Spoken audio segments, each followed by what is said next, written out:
तुम्हारे पास जो चीज़ें उपलब्ध है ना, उन्हीं चीज़ों से तुम अपने सुख का, अपने खुशी के पल को संजो लो। तुम्हारे पास आज जैसी भी मोबाइल है, उसी में अपनी चित्र खींच लो।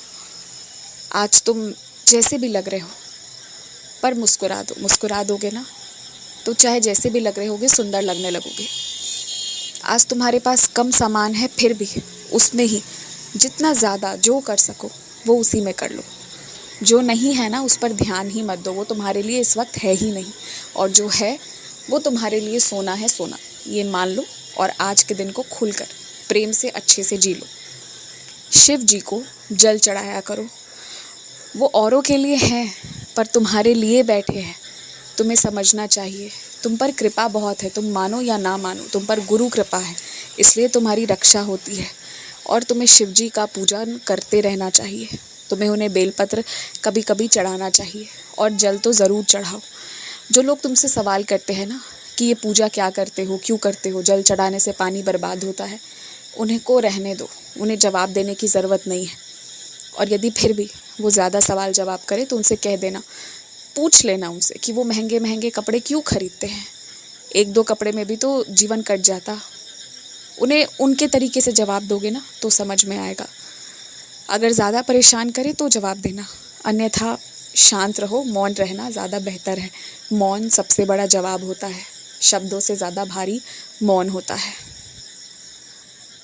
जो लोग तुम्हें रुला रहे ना, ऐसी थप्पड़ पड़ेगी ना उन्हें, ऐसी थप्पड़ पड़ेगी जिसकी उन्हें कल्पना नहीं करी है।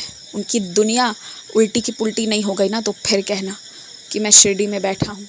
जो एकदम से तुम्हारा प्यार मेरे प्रति जागृत हुआ है ना, वो इसलिए कि मेरा ध्यान बहुत ज़्यादा तुम्हारी ओर चला गया है। और अगर मेरा ध्यान चला गया है, मेरी रहम नज़र हो गई है ना, तो जिसने तुम्हारी दुनिया तबाह करी है वो अब तबाह हो जाएगा। मैं ये बर्दाश्त नहीं कर सकता कि तुम इस तरह रोते रहो, व्याकुल रहो। बिल्कुल नहीं।